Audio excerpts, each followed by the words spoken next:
Hello, fight fans. James Smith from In This Corner. Still at the MGM Grand in Las Vegas. A once crowded, raucous MGM Grand Garden Arena is now shut down.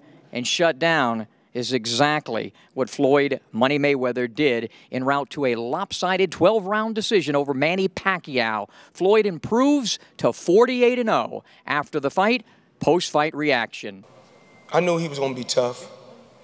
You know, I knew he was going to be a tough competitor. He's tough, you know, but his footwork, you know, compared to my footwork is totally different. You know, when he come, I kept using the check hook, you know, using the jab, then hook off. Then when he get close, you know, defense, then I tie him up, you know, roughhouse him. I got to do that with experience, roughhouse him, then take him back in the center of the ring, box him, counter him, touch him with the jab, just being smart. You know, I got a 72-inch reach. He had like a 67.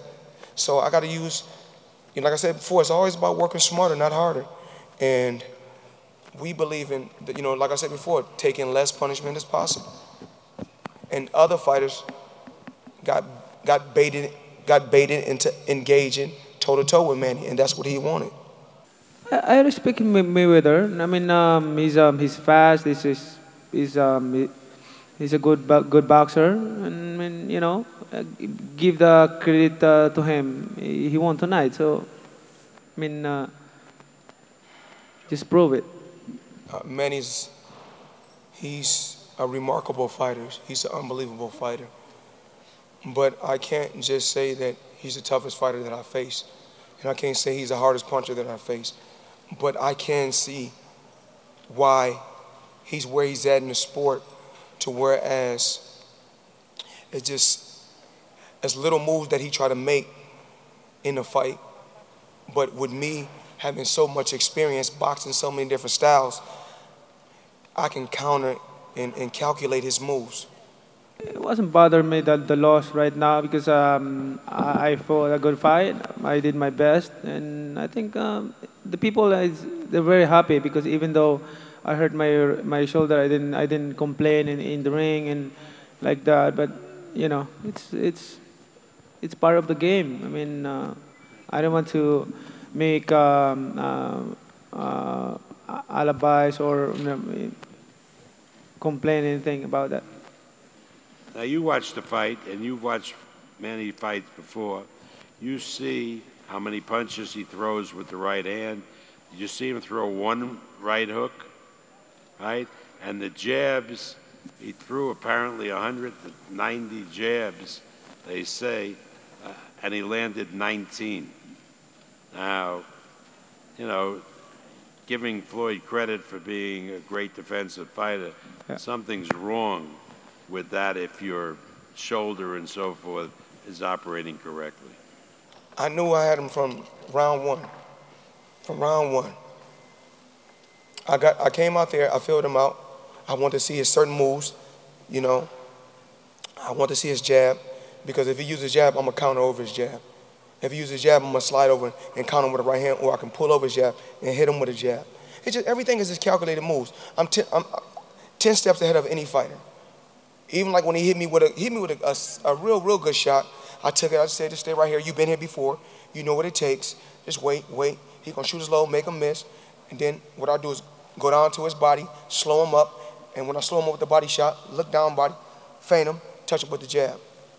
Well, backing him up was part of our plan, taking charge of the fight, yes, and putting him on the ropes and outscoring him on the ropes was the big part of the plan, but we just couldn't be as consistent as we wanted to be because the shoulder did start hurting more, and, you know, the jab and the uppercut was okay, but the hook was a little hard for him to throw.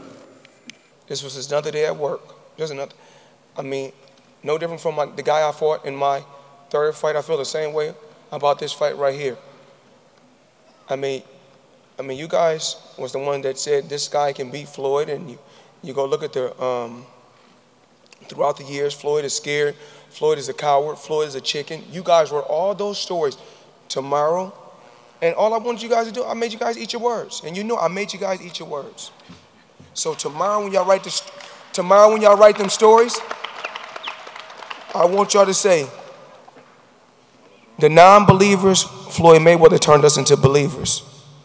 So interesting conversation there by Manny Pacquiao and his team about the pre-existing right shoulder injury that he re-aggravated. It could have been the case. He certainly didn't launch that right hook that we thought he would.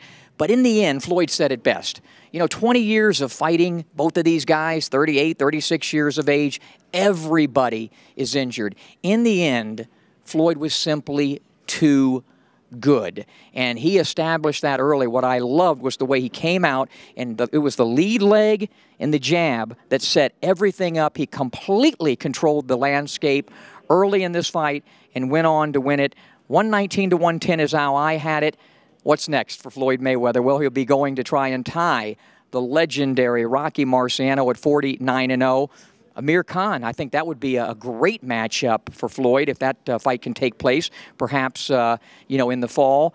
But he will not retire after that fight if he is victorious and not go for 50-0. It simply will not happen. He will go for that 50-0. Anyway, a great performance by Picasso with boxing gloves. Say what you want.